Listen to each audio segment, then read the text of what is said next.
안녕하세요. 제 세 번째 영상입니다. 오늘은 제가 코로나에 걸렸을 때 병원에서 있었던 일들과 입원 직전 저랑 같이 식사를 했던 어머니와 친형의 코로나 검사 결과는 어땠을까에 대해서 말씀드리고자 합니다. 지난 영상과 이야기가 이어지는 부분이 있기 때문에 지난 영상을 안 보셨다면 지난 영상을 먼저 보고 오시는 걸 추천드립니다. 확진 판정 당일 전화로 확진 통보를 받고 앰뷸런스가 2시간 뒤에 집으로 도착했어요. 앰뷸런스를 타고 병원에 도착하니까 방역복 입은 분들이 제 짐들을 하나하나 소독해 주시더라고요. 그렇게 병실에 들어가게 되었습니다. 병실은 음압실이었고 서울 적십자병원 전체를 코로나 환자들의 병원으로 개조해 놨더라고요. 옷을 갈아입고서 입고 왔던 옷에다가는 락스를 막 뿌리더라고요.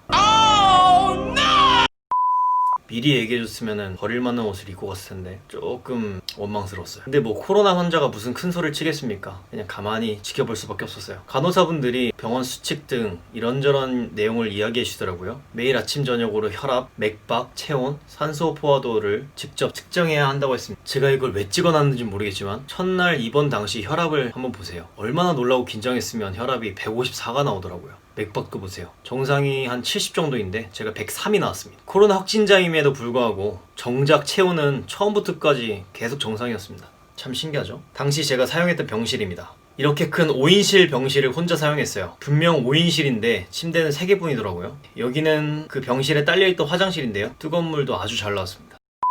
저는 침대에 누워서 뒹굴거리다가 친구들한테 막 연락을 했어요. 나 코로나 걸렸어. 지금 입원해 있어. 라고 하면 처음부터 믿는 친구는 없었습니다. 다들 뭐 증거 대봐라. 병원 사진 보내라. 라고 의심한 친구들이 대부분이었어요. 병실 사진 몇 장을 보내주면 자기 지인 중에서 확진자는 너가 처음이라고 다들 놀라면서도 재밌어 했었습니다. 개자식들. 심지어 어떤 친구는 자기 친구가 코로나에 걸렸다고 회사에 이야기했더니 회사 팀장이 절대 저를 만나지 말라고 지시를 했다고 하더라고요. 그러면서 제가 퇴원해도 못 만나주겠다고 미안하다고 하는데 진짜 죽여보고 싶었습니다. 거기서 진짜 친구, 겉만 친구 다 거를 수 있었어요. 친구 거르기는 정말 좋은 기회였다고 봅니다.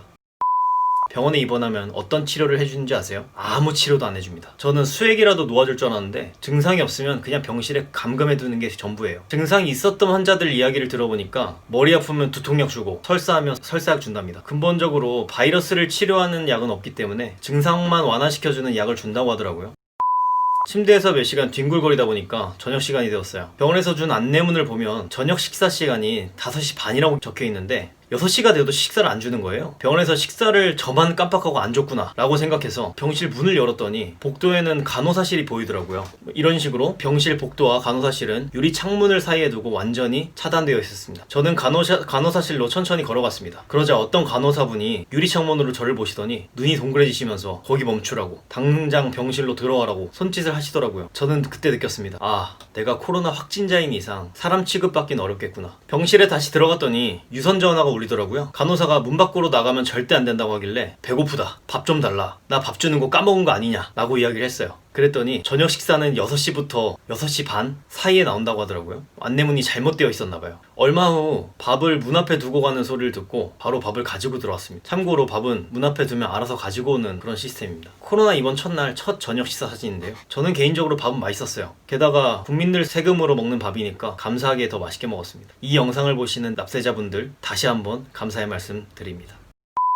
하루에 한 번씩 소독해 주시는 분들이 방역복을 입고 병실에 들어오세요. 한 1, 2분 소독해 주시고 나가십니다. 그분들이 들어오실 때는 항상 마스크를 착용해야 돼요. 간호사분들도 병실 복도에 들어오는 것 자체를 상당히 꺼려 하신다는 느낌을 받았어요. 제가 간호사라도 그럴 거예요. 하루는 물 하나만 갖다 달라고 전화로 말씀드렸더니 10몇 병을 한 번에 갖다 주시더라고요. 부르지 말란 소리죠.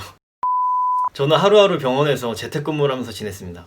저녁에는 영어 공부도 하고 노트북으로 드라마도 보고 예능도 보고 했었어요. 영어 공부할 때 모르는 걸 친구한테 카톡으로 물어보곤 했었는데 그 친구가 이 영상에서 자기 얘기를 꼭 해달라고 하더라고요. 과거 여드름쟁이 야 사랑한다. 하루는 밤에 자고 일어났는데 무서워 죽는 줄 알았습니다. 이게 현실이 맞나 싶어서 동영상을 찍어두었어요. 수액을 걸어두는 부분인데 스스로 움직이고 있었어요. 아직도 이거 보면은 소름이 끼치더라고요. 이걸 볼 때마다 여러 가지 생각을 합니다. 잠꼬대로 화장실 갔다가 건드렸나? 아니면 진짜 귀신이? 혹시 비슷한 경험이 있으신 분이나 어떻게 이런 일이 일어날 수 있는지 과학적으로 아시는 분은 댓글로 남겨주시면 감사하겠습니다. 제가 증상이 정말 아예 없었는지 몇몇 분들이 물어보시는데 지금 생각해보면 증상이 한 가지는 있었던 것 같아요. 당시에 잠을 자다가 깨면은 항상 온몸이 땀으로 범벅되어 있었습니다. 그땐 그게 증상이라고 생각하진 못했어요. 그냥 스트레스가 많아서 그랬다고 생각했었습니다. 잘 때 이외에는 뭐 열도 없었고 뭐 땀도 전혀 흘리지 않았었거든요. 그렇게 첫날이 지나고 일주일 뒤에 코로나 검사를 다시 실시했어요. 코로나 검사는 일주일에 한 번 진행하는데 그 한 번의 결과에서 음성이 나오면 그 다음날 한 번 더 검사를 진행하고 또 음성이 나오면 퇴원하는 시스템이었습니다. 일주일 뒤 검사에서는 양성이 나오더라고요. 그리고 그 다음 주에도 양성. 그렇게 2주가 지나고 제가 입원 전에 식사를 함께 했던 저희 어머니와 형의 접촉자 격리는 끝나고 코로나 검사를 실시했습니다. 저야 젊으니까 코로나에 걸려도 나을 수 있지만 환갑이 넘으신 어머니가 좀 걱정되더라고요. 지난 영상에서 말씀드린 대로 입원 전날 김치찌개를 한 솥으로 퍼먹었기 때문에 저는 거의 100% 감염되었다고 생각을 했었어요. 검사 결과는 어땠을까요? 어머니 형 둘 다 음성으로 나왔습니다. 정말 다행히. 코로나 확진자랑 침이 섞여도 100% 감염되는 건 아니더라고요. 저는 하늘에 감사했습니다. 그런데 2주 정도 병원에 있으니까 진짜 미치겠더라고요. 병원에서 바라본 외부 사진인데 밖에 걸어다니는 사람들이 마냥 부럽기까지 했습니다. 그냥 저런 평범한 일상이 감사한 것이라고 새삼 느꼈었죠. 마치 군대 있을 때 느꼈었던 감정이랑 비슷했던 것 같아요. 하루는 저녁 식사에 이런 게 붙어 있더라고요. 그래, 나의 인기는 아직 죽지 않았구나 라고 생각했습니다. 별거 아닌데도 힘이 되더라고요. 아쉽게도 저는 올해 사랑하는 여자와 결혼식을 올리게 되었습니다. 내 신부 야 평생 배려하고 웃으면서 살자. 사랑해. 참고로 저희 부부는 코로나가 만들어준 인연인데요. 그 이야기에 대해서는 다음 영상에서 말씀드리겠습니다. 입원하고 3주가 지나고 드디어 완치 판정을 받았습니다. 신기한 게 뭔지 아세요? 확실히 태어나기 3일 전부터는 잘 때 땀 흘리는 증상이 전혀 없어졌어요. 확실히 그게 코로나 증상이었던 것 같아요. 저는 태어난 날 너무 기뻐서 입꼬리가 안 내려가더라고요. 태어난 날 병실 복도에서 보는 간호실 유리 창문입니다. 자세히 보면은 축태원이라고 적혀있어요. 진심 눈물이 났었습니다. 간호사분들 정말 센스 최고였습니다. 그리고 방역복 입으신 분들과 간호사분들은 저렇게 유리창문을 보드로 삼아서 마카로 할 말 적어가면서 대화를 하고 있었습니다. 그리고 당시에 카카오 택시를 불렀었는데 기사님이 도착했다고 전화를 하시더라고요. 그래서 제가 선별소 앞으로 오라고 말씀드리고 끊었는데 제가 코로나 확진자인 걸 눈치채시고 카카오 예약을 바로 취소하고 달아나셨습니다. 충분히 마음은 이해합니다. 저라도 그랬을 거예요.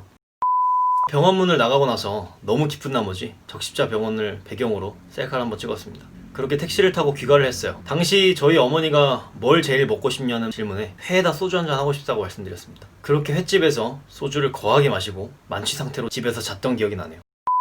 어떻게 들을만 하셨나요? 이런 경험은 안 해도 되는데 살다 별 신기한 경험도 해봤네요. 다음 영상에서는 아까 말씀드린 대로 코로나가 맺어준 제 와이프와 저의 연애설과 퇴원 후에 확진자로 살아가는 삶은 어떤지에 대해서 말씀드리려고 합니다. 그리고 저에 대해서 궁금한 내용이 있으시면 댓글 달아주시면 영상으로 답해드리도록 하겠습니다. 그럼 다들 코로나 조심하세요.